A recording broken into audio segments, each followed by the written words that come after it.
तर मित्रांनो इथे आता आपलं छान तेल गरम झालेलं आहे। आता मी त्याच्यामध्ये शिमला मिरची ॲड केलेली आहे आणि गाजर पण मी उभं चिरून ॲड केलेलं आहे।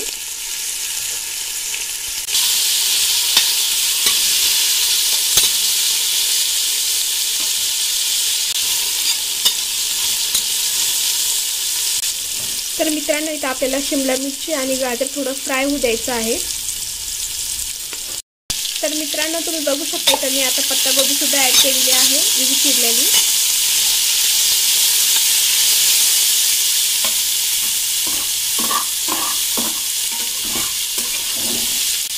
तर मित्रांनो इथे आता आपण जी चायनीज नूडल्स बॉईल करून घेतली होती ना, आता मी ती पण याच्यामध्ये ॲड केलेली तुम्ही बघू शकता। आता मी त्याच्यामध्ये चायनीज नूडल्स मसाला ॲड करते।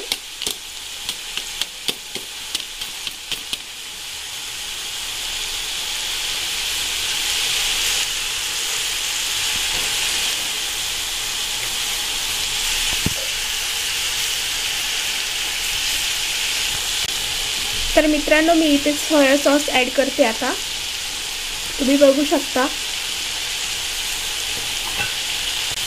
तर मित्रांनो आता मी इथे चिल्ली सॉस ॲड करणार आहे।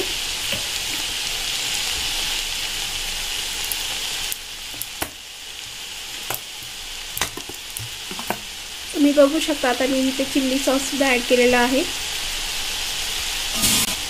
आता मी त्याच्यामध्ये थोडीशी कांद्याची पात जी आपण बारीक कट केली होती ती सुद्धा मी आता याच्यामध्ये ॲड करते। आता आपण हे मिक्स करून घेऊया।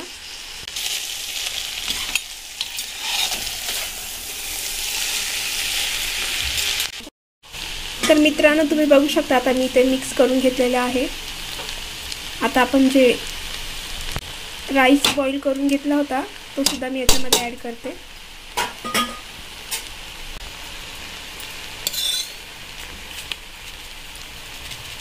आता आपण याच्यावर अजून एकदा मसाला ॲड करणार आहोत, चायनीज मसाला।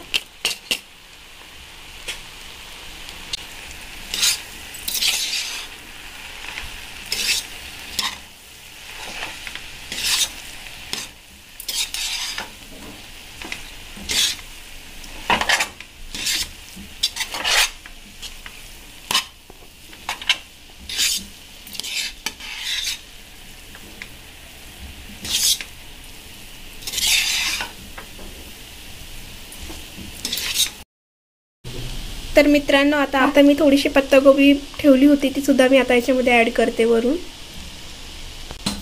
तर मित्रांनो इथे आता आपली व्हेज चायनीज नूडल्स खाण्याकरता तयार आहे तुम्ही बघू शकता। तर मित्रांनो इथे आता आपली व्हेज चायनीज नूडल्स तयार आहे खाण्याकरता तुम्ही बघू शकता। त्याच्याबरोबर मी खायला इथे शेजवान चटणी घेतलेली आहे तुम्ही बघू शकता आणि सूप पण घेतलेला आहे। आणि मित्रांनो शेजवान चटणी आम्ही घरी बनवलेली आहे आणि घरी बनवलेलं खूप हेल्दी असते। आवडल्यास लाईक करा, सबस्क्राइब करा, शेअर करा आणि बेल आयकॉन दाबायला विसरू नका। धन्यवाद।